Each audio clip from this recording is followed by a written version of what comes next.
Chapitre 6. Le ciel et l'enfer. Première partie. Le disciple. Seigneur, où sont le ciel et l'enfer, et que sont-ils? Le Seigneur. Le ciel et l'enfer sont deux états différents dans le monde spirituel. États qui ont leur fondement dans le cœur de l'homme. C'est dans ce monde seulement qu'ils ont leur origine. L'homme qui ne peut pas voir son propre esprit ne peut pas voir non plus ces deux états de l'esprit. Il ne peut que constater leur présence au-dedans de lui. De même qu'il ressent immédiatement la souffrance causée par un coup violent ou la douleur d'un aliment agréable ou la douceur d'un aliment agréable. Ce n'est parfois qu'au bout d'un certain laps de temps que la blessure causée par un coup s'enflamme, amenant une souffrance plus grande, comme aussi ce n'est qu'après avoir été digéré que l'aliment donne des forces nouvelles. Ainsi, la souffrance et la honte qui suivent le péché, tout comme la joie que procure une vie d'obéissance, ne sont ressenties immédiatement que dans une faible mesure. Mais la punition, comme la récompense, seront intégralement réalisées plus tard au seuil du monde spirituel. L'homme, tant qu'il vit dans ce monde, n'est jamais pleinement satisfait de rien. Sans cesse, il souhaite un changement, soit dans les saisons, soit dans les choses dont il est entouré, ce qui prouve à l'évidence qu'aucune vraie satisfaction ne peut être trouvée dans ce qui est périssable et sujet à variation. C'est pour cette raison même que l'homme recherche ce qui ne change pas, un état dans lequel rien de ce qui est contraire à sa nature ou à ses désirs ne puisse se produire. Lorsque, dans cette recherche, il a trouvé ces réalités en moi, il n'a plus aucun désir de changement, comme nul ne songe à se plaindre d'un ami qui lui procure une joie parfaite. Il ne désire plus en changer car cette amitié parfaite est précisément l'objet de toutes nos aspirations. Obtenir une paix véritable et bien réelle, c'est le but recherché par tout être humain. Parfois, un homme éprouve soudainement une impression de tristesse ou de bien-être sans avoir rien fait pour cela. Cette impression vient d'une pénétration en lui du monde spirituel, soit du ciel, soit de l'enfer, dont l'ombre s'étend quelquefois sur le cœur humain. Peu à peu, cet homme en arrive à être en contact permanent avec l'une ou l'autre de ces deux influences, puis, suivant que le pousseront ses habitudes, bonnes ou malsaines, il s'identifie avec l'un de ces états et y demeure à toujours. C'est ainsi que le ciel ou l'enfer commence dans la vie d'un homme déjà dès ici-bas. Et pendant qu'il vit encore dans ce monde, il dit, c'est ainsi que le ciel ou l'enfer commence dans la vie d'un homme déjà dès ici-bas et pendant qu'il vit encore dans ce monde. Après sa mort, ayant quitté ce corps de chair, il entre pleinement dans l'état vers lequel il s'est laissé attirer. Il en est qui prétendent que le désir est la source de toute souffrance, de toute peine, et que par conséquent, nous ne devons pas désirer la joie du ciel, la joie en Dieu. Ils affirment que le salut consiste à tuer tout désir. N'est-ce pas tout aussi insensé que de dire à un homme qui meurt de soif qu'il doit tuer la soif? La soif comme le désir est de ce monde. La tuer, la supprimer plutôt que l'étancher, l'apaiser, c'est détruire la vie. Ce n'est pas le salut, mais la mort. Par conséquent, de même que l'homme altéré réclame de l'eau, et que cette eau a été donnée pour apaiser la soif, de même dans le domaine de l'esprit, l'âme altérée réclame la vraie joie et la paix véritable. Aussi, lorsque l'esprit trouve celui qui a créé en lui ses aspirations, il reçoit de lui une joie et une satisfaction infiniment plus grandes que celle de l'homme altéré qui découvre une source d'eau. Cette paix et cette joie en Dieu, voilà ce que nous appelons le ciel. Dans ce monde, beaucoup ressemblent à l'homme qui mourut de soif, bien qu'entouré d'eau de toutes parts, de l'eau sans limite de l'océan. Cette eau salée ne pouvait ni calmer sa soif, ni sauver sa vie. Il n'y trouva que la mort. C'est ainsi que beaucoup d'hommes meurent de soif bien qu'entourés d'une mer sans limite de vérité, de vie et d'amour. La cause de cette mort, c'est leur péché. Mais pour ceux qui se répandent et se tournent vers moi, des sources d'eau vive jaillissent de mon amour infini, si bien que, inondés de cet amour sans bornes, ils trouvent en celui qui les aime ainsi le vrai repos et la vie éternelle. C'est ce qu'ils appellent le ciel. Bien des hommes aiment tellement le monde et lui sont si fortement attachés que, malgré l'attirance vers les choses divines qu'ils ressentent lorsque, en contact avec mes enfants, ils écoutent leurs témoignages, ils retombent toujours comme des pierres attirées à la terre par une invincible force d'attraction. De chute en chute, ils finissent par mourir en enfer. Quant à celui qui, se repentant de tout son cœur, s'attache fortement à moi, je le purifierai par le moyen des épreuves que mon amour lui dispensera, et je ferai de son cœur un temple pour le roi des rois.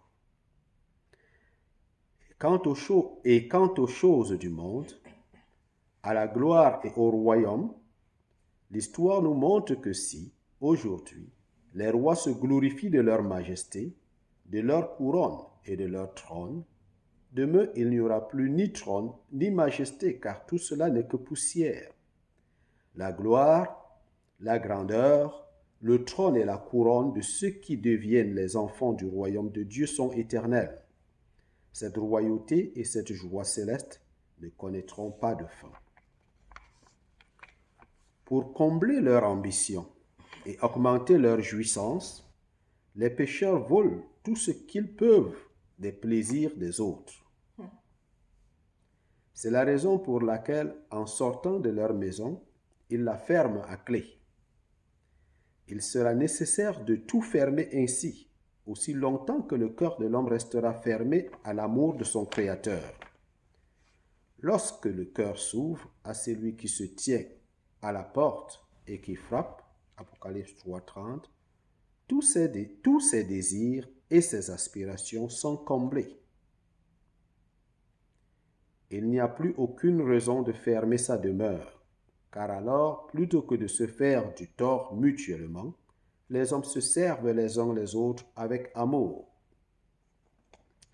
En effet, dès que les hommes obéissent à la volonté de leur Père céleste, ils sont contraints par son amour à se dévouer au service de leurs frères, et dans ce service pour l'amour du Père, ils trouvent un bonheur merveilleux en même temps qu'une joie infinie. C'est le ciel même.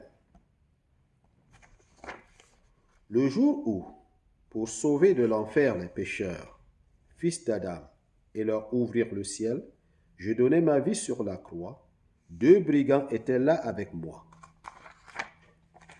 L'un à ma droite, l'autre à ma gauche. En apparence, nous souffrions le même supplice. Nous étions crucifiés tous les trois. Et cependant, au point de vue spirituel, quelle différence! L'un des deux me ferma son cœur, et n'ayant pas voulu se repentir, il mourut dans son péché.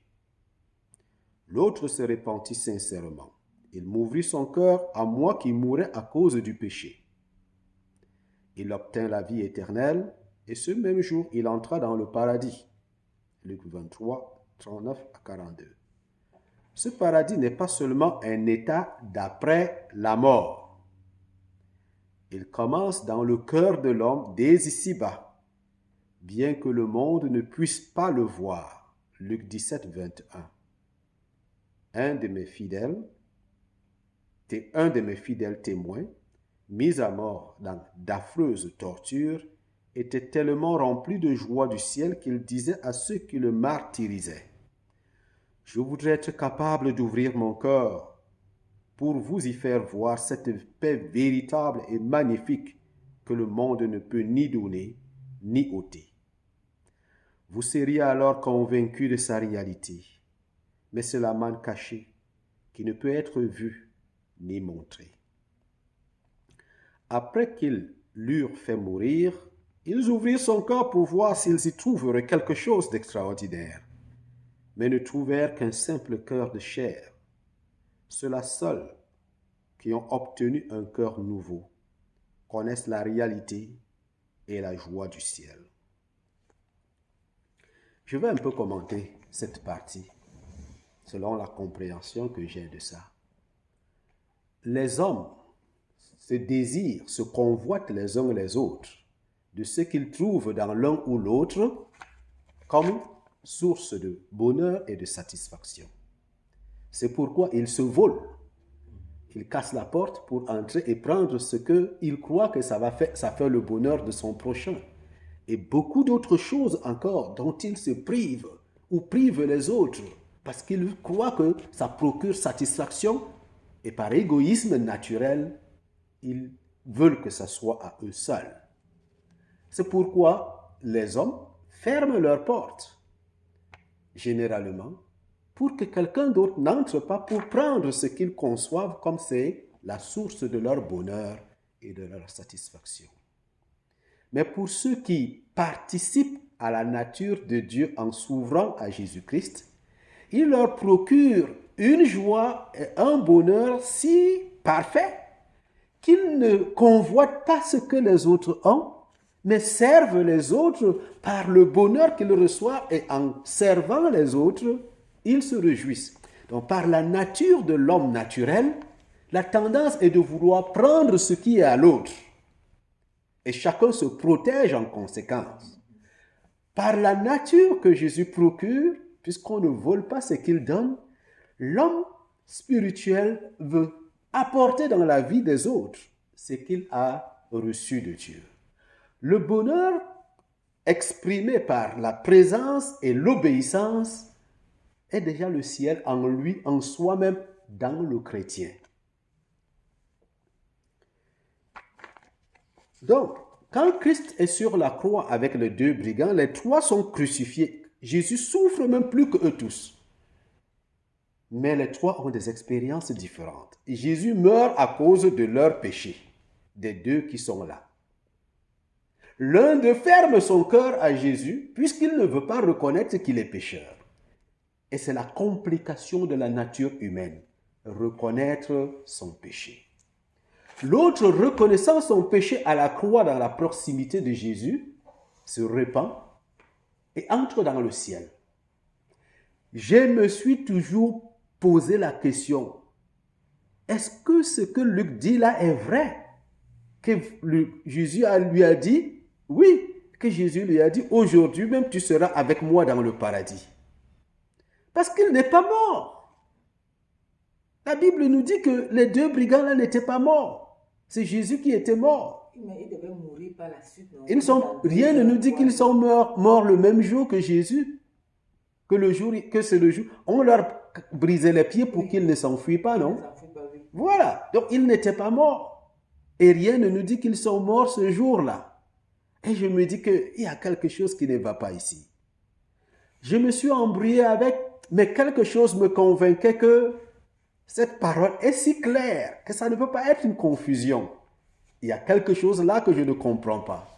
Jésus nous l'explique ici. Le paradis commence ici-bas. À partir du moment où Jésus lui a ouvert, s'est manifesté à lui, aujourd'hui tu seras avec moi dans le paradis. C'est ce que nous sommes en train de lire.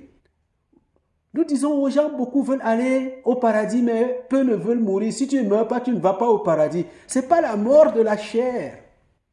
Si tu ne meurs pas en soi-même, tu ne connaîtras pas le paradis. Et si tu ne jouis pas encore de ce paradis, en toi aujourd'hui, en tant que chrétien, dis encore à Jésus, je ne sens pas encore ce plaisir-là. Les gens se disent cela, je ne t'écoute pas. Tu es en train de parler avec quelqu'un au téléphone, tu sens que tu ne l'écoutes pas, tu lui dis, je ne t'écoute pas, je n'écoute pas. Quand tu es chrétien et que la joie du ciel n'abonde pas ton cœur, dis-le à Jésus. Dis-lui, je n'éprouve pas le plaisir, le bonheur, la satisfaction que promet ta parole pour moi. Donc, le message que nous sommes en train de lire jusqu'à présent, Jésus nous dit, le ciel s'expérimente dans nous. Ce n'est pas quand on va mourir qu'on va aller au ciel. Non. Si tu ne l'expérimentes pas encore ici, et chacun l'expérimente dans la mesure où il l'attend, dans la mesure où il attend le ciel. Par contre, nous attendons toujours de la terre. Ce que tu as vu à ton prochain, tu veux aussi avoir. C'est la chair, et c'est en nous, et c'est le péché. Tu ne convoiteras pas. Nous sommes habitués à ce genre de péché qu'on ne s'en rend même plus compte. Je voudrais tout simplement que nous nous rendions compte que c'est d'ici-bas. Déjà, le royaume de Dieu est au milieu de nous, qu'on commence à expérimenter le ciel. J'ai la réponse à ma question.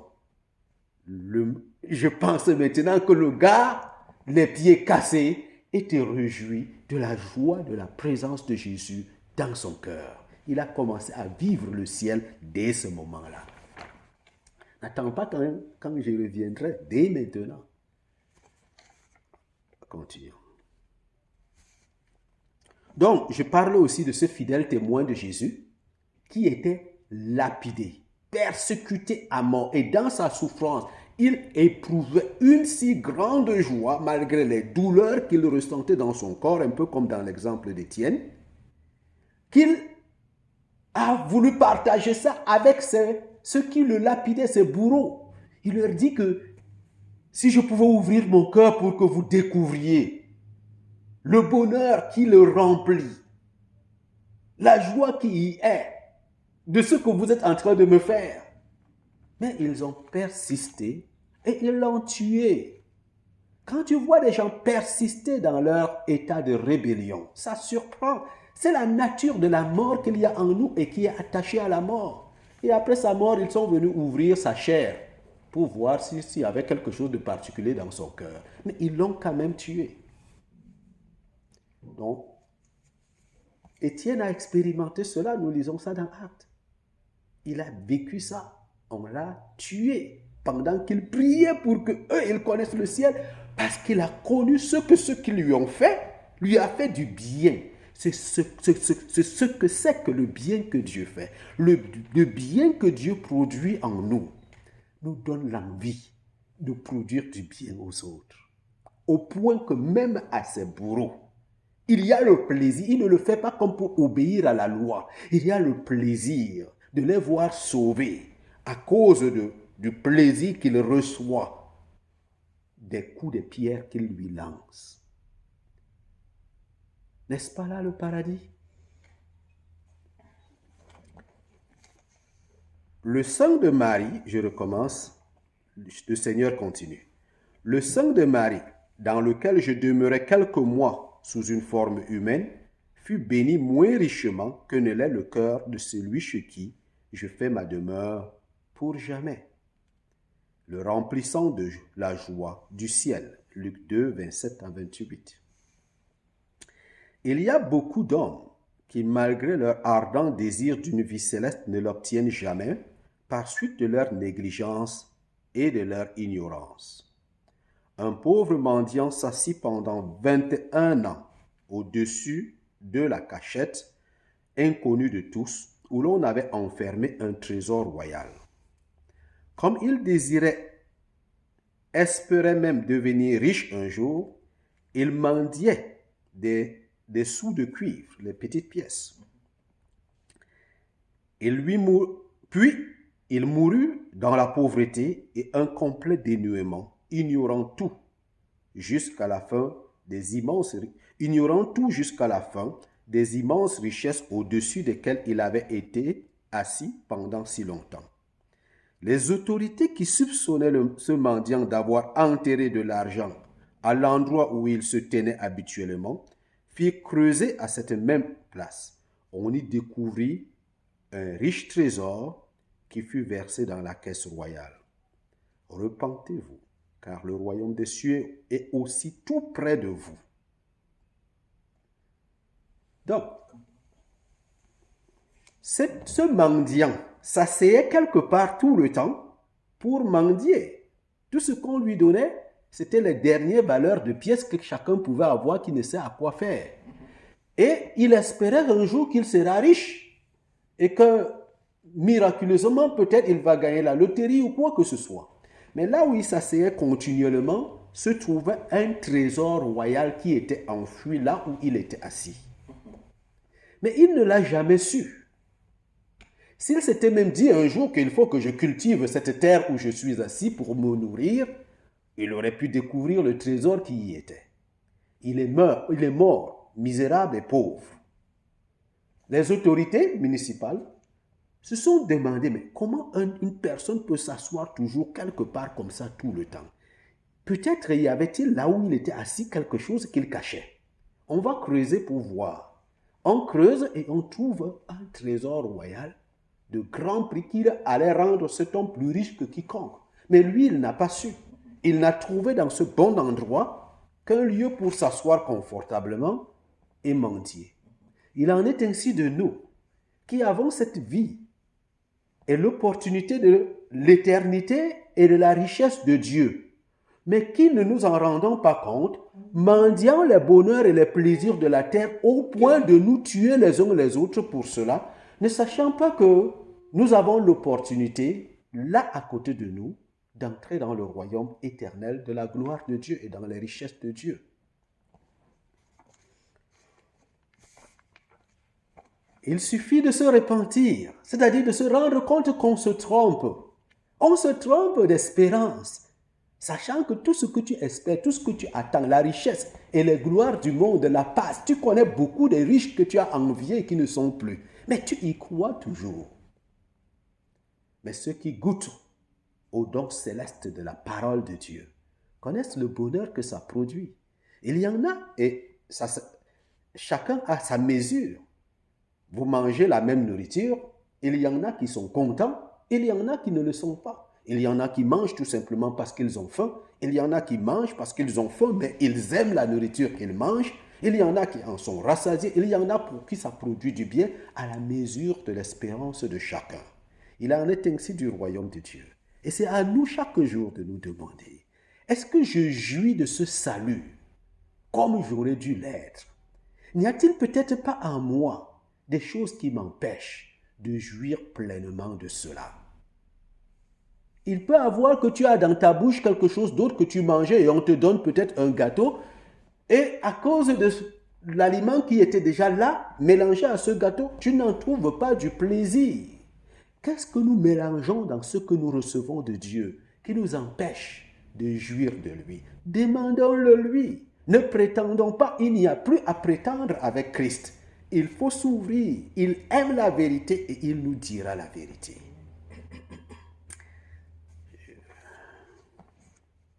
Je vais relire cette partie parce que j'ai aussi ajouté mes commentaires pour que ce que le Seigneur disait ne se perde pas. Il y a aussi beaucoup d'hommes qui, malgré leur ardent désir d'une vie céleste, ne l'obtiennent jamais par suite de leur négligence et de leur ignorance.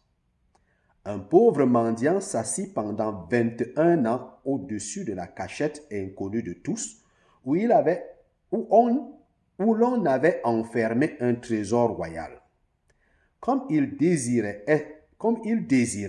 espérait même devenir riche un jour, il mendiait les petites pièces, puis il mourut dans la pauvreté et un complet dénuement, ignorant tout jusqu'à la fin des immenses richesses au-dessus desquelles il avait été assis pendant si longtemps.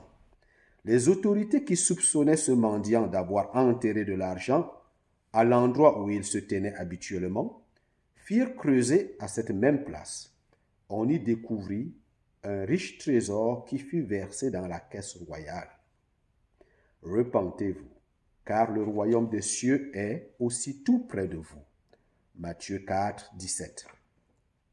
Ceux qui n'ont aucune expérience de la vie de l'esprit déclarent que dans ce triste monde, il est impossible d'avoir la joie du ciel et la vraie paix. Au contraire, ceux qui connaissent la vie nouvelle donnée par l'Esprit savent que dans ce monde froid et troublé, les joies du ciel et des torrents de paix inondent le cœur des croyants, pareil à ces sources chaudes qui parfois jaillissent du sol glacé des contrées les plus froides. C'est le feu sacré de l'Esprit Saint qui brûle ainsi dans le cœur de mes enfants.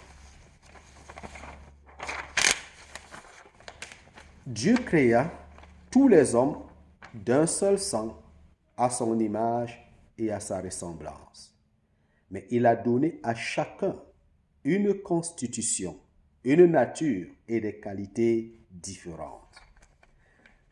Si toutes les fleurs ici-bas avaient la même couleur et les mêmes parfums, la beauté disparaîtrait de la face de la terre. La lumière du soleil, lorsqu'elle éclaire des vers de couleurs différentes, ne change pas ces couleurs, mais rend manifeste à nos yeux leur variété et leur beauté. C'est ainsi que le soleil de justice, brillant dans ce monde et dans le monde à venir, rend manifeste l'amour ineffable et la gloire de Dieu dans les personnes de ses enfants. De cette manière, moi en eux et eux en moi, nous nous réjouirons à toujours et à perpétuité. Tu sais que la couleur ne vient pas du soleil. La couleur vient des choses. On dit que la couleur vient du soleil. C'est la façon que ces choses reflètent les couleurs du soleil. En fait, ce que je voudrais dire, c'est que quand le soleil brille, est-ce que tu vois les différentes couleurs? Tu peux regarder la lumière du soleil et voir les couleurs? Non. C'est la nature des choses qui reflète les couleurs du soleil pour que tu en découvres sa beauté. C'est ce que je voudrais dire. C'est ce qu'il est en train de dire ici.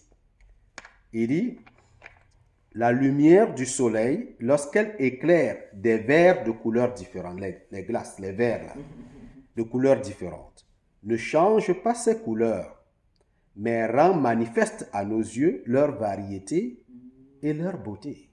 C'est ce que la lumière de Dieu, c'est par rapport à ta nature que tu découvres que tu seras heureux ou triste. C'est de toi. Mais si la joie qui est en toi vient de Dieu, c'est la transformation de ta nature qui fera... Cette même joie est distribuée à tout le monde. Mais la réaction en nous est différente selon notre nature. C'est pourquoi l'apôtre Paul nous dit, soyez transformés par le renouvellement de l'intelligence pour que vous puissiez discerner la volonté de Dieu, ce qui est bon, agréable et parfait. Seconde partie, le disciple. Seigneur, il en est qui assurent que le réconfort et la joie qu'éprouvent les croyants ne sont que le résultat de leurs propres pensées. Est-ce vrai? Le Seigneur. Le réconfort et la vraie joie ressentie par les croyants sont le résultat de ma présence vivifiante et de l'abondance de vie dont les remplit le Saint-Esprit. Ceux qui prétendent que cette joie spirituelle n'est que le résultat de leur imagination sont des insensés. Tout comme cet aveugle né, assis dehors par un jour d'hiver, se réchauffait au soleil. On lui demanda ce qu'il pensait de la chaleur du soleil. Et il répondit en niant jusqu'à l'existence même de ce soleil dont il sentait la bonne chaleur. Il disait, cette chaleur provient de mon propre corps seulement. C'est maintenant que je le réalise d'une manière extérieure et sensible. C'est en effet de mon imagination. Lorsque les gens prétendent qu'il existe une chose pareille à une boule de feu suspendue dans les airs sans aucun support et qu'ils l'appellent soleil, ils ne disent que des non-sens. Donc l'aveugle né, il n'a jamais vu ça. Il expérimente tout ce que le soleil lui fait, mais il ne peut pas concevoir qu'une boule peut être suspendue dans l'air et procurer cela aux êtres humains tout le temps. De même que beaucoup d'incroyants ne conçoivent pas qu'il y ait un Dieu qui est la cause du bonheur qu'ils connaissent sur la terre. Au lieu de l'apprécier, de lui être reconnaissant, ils préfèrent l'ignorer et croire que ceux qui reconnaissent la bonté de Dieu et s'en réjouissent le font par image. Ils se disent simplement que c'est le Saint-Esprit. C'est vrai, il y a des chrétiens qui ne connaissent pas vraiment la joie du Saint-Esprit. David dit, « Restaure en moi la joie de mon salut ». Beaucoup de chrétiens n'ont pas encore connu la joie du salut parce qu'ils ne s'ouvrent pas à ces rayons de lumière qui doivent procurer dans leur âme le sentiment du plaisir de la présence de Jésus-Christ. Il faut demander. David n'a pas honte de demander. « Restaure en moi la joie de mon salut ». Veillez donc à ce que personne ne vous séduise par la philosophie ou des illusions trompeuses selon la tradition des hommes. C'est Paul qui écrit, Colossiens 2, 8. Si la vraie joie dépendait de l'imagination d'un homme, tout le monde de la pensée et de la philosophie en déborderait. Pourtant, à l'exception de mes fidèles, aucun des philosophes ou des docteurs de ce monde ne possède la paix véritable. Ils n'ont rien acquis si ce n'est une sorte de confort fictif en suivant des préceptes qu'ils ont eux-mêmes établis. J'ai, il est vrai, créé dans la nature humaine le besoin et la capacité de recevoir le feu et le souffle de l'esprit, au moyen desquels l'homme peut obtenir la joie et la vie divine. De même que la capacité existe dans les charbons d'absorber le feu et de brûler. Sans oxygène, impossible d'avoir du feu. Sans le souffle de l'esprit dans le cœur de l'homme, celui-ci resterait dans les ténèbres sans jamais devenir capable de recevoir la lumière ni d'obtenir la joie céleste. Tout être humain a la capacité d'expérimenter la joie céleste. Mais sans le Saint-Esprit, sans le souffle du Saint-Esprit, ça ne peut pas avoir lieu. Le charbon est là. Si tu